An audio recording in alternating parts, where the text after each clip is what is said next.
Halo Sobat Arebi, kali ini masih di channel Bricks Arebi DPC Bogor. Kalau video sebelumnya saya sudah wawancarai Ibu Suwanda, Ketua DPC Arebi Bogor, dan sekarang di samping saya sudah ada Ibu Desi, Sekretaris dari DPC Arebi Bogor. Selamat siang Bu Desi. Selamat siang. Apa kabar? Siang, baik puji Tuhan sehat. Luar biasa ya. Ya, luar biasa. Ya, kita akan bertanya kepada Bu Desi mengenai kiprahnya di Arebi, tips-tipsnya juga membangun brandnya ya di video kali ini. Ya baik Bu Desi, boleh tahu sejak kapan Bu Desi kenal dengan Arebi dan akhirnya memutuskan untuk gabung di Arebi? Baik, terima kasih Pak Reno siang hari ini. Terima kasih untuk saya diundang untuk menjawabnya. Sebetulnya sih ini berjalan dengan waktu saja ya. Seperti tidak ada yang merencanakan, namun saya sudah masuk di dalam dunia broker properti pada tahun 2015 awal. 2015 awal, kemudian diperkenalkan langsung. Waktu itu belum terlalu marak ya Arebi, dan saya tertarik betul apa sih sebenarnya Arebi. Lama-lama saya diajak untuk mengikuti rapat dan berhubungan dengan Arebi ini. Namanya saja Arebi, Asosiasi Real Estate Broker Indonesia. Betul. Sama dengan apa yang saya geluti pada waktu itu. Tapi lama-lama mungkin ya karena ketertarikan saya dan semua, akhirnya saya diajak untuk berpartisipasi di dalam kepengurusan. Begitu Pak Reno. Berarti sebelum di kepengurusan member Arebi dulu dong kantornya? Member ya? dulu harus, iya. Oke, jadi apa yang bikin Ibu akhirnya tertarik, saya mau di kepengurusan gitu? Apakah karena emang tuntutan atau mungkin ada peluang di sana atau gimana Bu? Ya, yang pasti kita mempelajari hal tentang Arebi itu sesuai nggak dengan apa yang kita kerjakan pada saat itu. Kalau memang berhubungan betul dan memberikan suatu nilai tambah yang baik, tentu saya semakin bukan penasaran ya, rasa ingin tahunya lebih dalam. Sehingga saya mengambil keputusan bahwa oh ini memang wadah yang benar untuk saya menjadi seorang broker properti. Waktu itu saya masih broker properti biasa, ya. Dan kemudian saya masuklah di situ dan dilihat oleh kepengurusan dan saya ditarik untuk menjadi pengurus. Seperti itu. Oke, pertama kali sebagai seksi apa tuh Bu di kepengurusan? Mungkin karena saya tukang mencatat ya Pak ya. Saya begitu banyak yang harus saya catat untuk saya pelajari, jadi saya langsung ditarik menjadi seorang sekretaris. Oke, langsung berarti. Iya, langsung di kepengurusan langsung ditarik sebagai sekretaris. Berarti yang sekarang ini udah berapa tahun tuh? Ini periode ketiga dan hampir 9 tahun saya menjabat selaku sekretaris. Karena satu periode 3 tahun ya? Iya, begitu. Hampir 10 tahun Sobat Arebi. Betul sekali Pak Reno. Pasti banyak tantangan juga ya? Iya, betul. Sebagai sekretaris, mungkin bisa cerita sedikit suka dukanya di kepengurusan. Iya. Banyak sukanya kayaknya ini. Pasti banyak sukanya Pak. Dukanya itu ketika kita harus mencari celah atau jawaban ketika ada masalah. Itu aja Pak. Jadi kita harus membangun pengetahuan diri kita sendiri melalui banyak ya media sosial. Kemudian karena kita di bawah Kemendak, ya tentu kita harus bertanya langsung ya kepada yang menaungi kita lah gitu.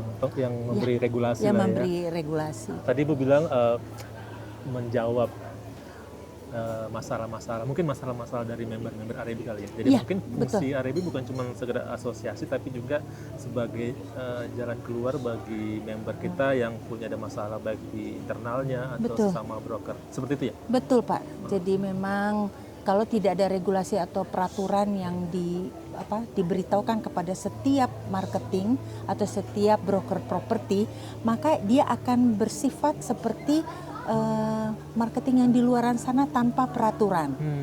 Hantam kromo kalau istilahnya ya Pak ya. Nah, dan itu membuat pribadinya kurang dihargai oleh konsumen, oleh developer, oleh bank, ya kan? Tapi kalau kita sudah jelas untuk untuk bekerja di bawah peraturan atau regulasi yang negara buat, maka kita juga akan berhati-hati di dalam bertindak.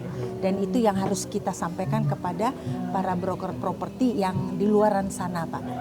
Ya, karena yang dilihat sebenarnya mereka yang bikin salah, kita semua nggak ada dampaknya punya Betul, profesi. betul sekali. Broker properti, Iya. iya, Oke. begitu. Jadi tugas kita Meluruskan Pak, memberikan mereka ini ya. pengetahuan supaya satu visi, Oke. satu misi gitu. Tentunya Arebi itu saya lihat juga banyak aktivitas atau event-event yang dilakukan ya. Betul. Capek nggak sih Bu ngurusin event-event? Iya, karena yang menguruskan bukan saya sendiri ya Pak Iya, ya. iya. Di dalam suatu kepengurusan itu ada bidang-bidang yang tentu mempunyai talenta masing-masing. Itu Oke. makanya tergabung di dalam suatu kepengurusan. Dan sekretaris bersifat ke dalam, karena ketua bersifat keluar. Nah, tentunya sekretaris banyak menjalin hubungan kerjaan dan kepengurusan dengan para subbid. Iya. Sub bidang-bidang atau ketua seksi di dalam kepengurusan ini gitu Pak. Akhirnya kita Jadi- bisa rangkum kegiatan bisa Iya, sempurna berjalan dengan lancar Oke. gitu Pak. Selama Ibu bertahan 9 tahun ya, berarti sudah banyak manfaat juga yang dirasakan bagi secara pribadi maupun secara kantor. Iya, Kira-kira apa gitu yang paling bermanfaat bagi kantor Iya. Ibu? harga dari seorang broker properti tentu ingin dihargai oleh banyak orang.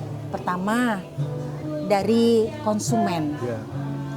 kemudian dari developer, kemudian dari bank atau dari banyak lingkungan yang menghargai kita, yang membantu mereka untuk di dalam sell by rent ya, Iya. atau di dalam pembangunan suatu rumah. Iya. Seperti itu Pak. Jadi kelebihannya kita dikenal Pak. Apalagi kalau kita sudah mempunyai nama, orang tahu harus pergi kemana. Broker properti yang dipercaya untuk membantu Iya. penjualan Dan seperti Arebi itu salah satu wadah. yang Iya. bisa bikin klien lebih percaya. Lebih percaya Pak. Iya. Oke. Karena dia yang menaungi pekerjaan kita ya. Apapun yang kita lakukan tentu berdasarkan kepada peraturan yang diberikan oleh pihak negara melalui Asosiasi Real Estate Broker Indonesia. Karena memang ada kode etik juga ya. Kode etiknya Pak, Oke. betul. Oke, kita di sela-sela kesibukan karena yang pengurus pasti punya kantor masing-masing ya. Iya, Dalam betul. hal ini Bu Desi memimpin Century 21. Itu gimana sih Bu Desi cara bagi waktunya? Karena Ibu punya kantor juga yang harus dirawat nih sedemikian rupa. Iya, Agent-agent iya, ada iya, banyak, tapi di waktu yang sama juga harus terlibat di kepengurusan Arebi. Iya Pak. Seseorang yang sudah mengambil keputusan untuk bergabung di dalam suatu kepengurusan, ketika dia sudah mempunyai jabatan atau mempunyai perusahaan yang harus dikelola, Iya. itu adalah keputusan yang tidak main-main Pak. Jadi bukan hanya untuk saya mau menjadi seorang pengurus, enggak. Berarti dari 24 jam dia sudah harus membagi waktu kapan dia mengurus perusahaannya, kapan dia mengurus rumah tangganya, dan kapan dia mengurus asosiasi ini gitu.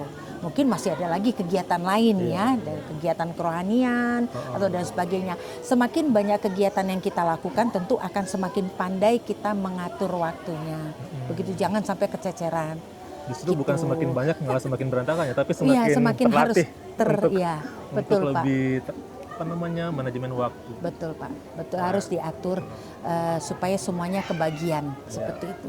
Karena memang kita harus di Arebi harus sama-sama solid untuk membangkitkan Iya. profesi ini biar lebih baik nggak sih Betul, di mata konsumen-konsumen. Konsumen, iya, gitu Pak. Jadi Iya, iya. memang harus kita sendiri yang bisa mengatur waktu itu supaya semua tertata dengan baik.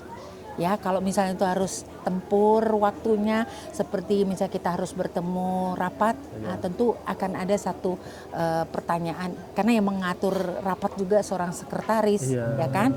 Dia juga harus melihat waktu dia dan waktu pengurus. Betul. Karena sudah terbiasa, jadi saya rasa seluruh pengurus ya itu kayak pas-pas aja Pas-pas gitu. aja Kita gitu. bisa Kita bisa ketemu aja ya. gitu ya. Padahal masing-masing pengurus punya Kesibukannya dapur masing-masing, punya iya, begitu. brand masing-masing ya. Betul, gitu Pak. Oke, terakhir mungkin buat Bu Desi ajakan kepada kantor-kantor lain yang belum gabung di Arebi agar mereka kita gabung sama-sama nih, kita sama-sama bangkitkan kita naikkan profesi kita biar lebih baik lagi, biar lebih banyak yang transaksi dengan kantor-kantor broker yang resmi kayak gitu. Iya. Ada nggak? Bagi semua teman-teman yang mempunyai perusahaan yang belum bergabung di dalam Asosiasi Real Estate Broker Indonesia, yuk sekarang secepatnya bergabung. Karena apa? Harga diri kita, pekerjaan kita adalah dilihat dari semua masyarakat, ya, dan dinaungi oleh negara, yang mana kita mempunyai standar pekerjaan dan hasil daripada bantuan kita terhadap semua orang yang memerlukan tugas kita selaku broker properti Indonesia. Demikian Pak Reno yang bisa saya sampaikan. Terima kasih Bu Desi. Jadi jangan ragu untuk gabung di Arebi, caranya mudah, bisa hubungi nomor di bawah ini. Kita akan sama-sama memajukan industri broker properti Indonesia. Betul sekali. Kan? Iya. Kita ketemu lagi di video berikutnya. Saya Reno dan Bu Desi. Arebi dari kita, oleh kita, untuk semua. Sampai jumpa. Sampai jumpa.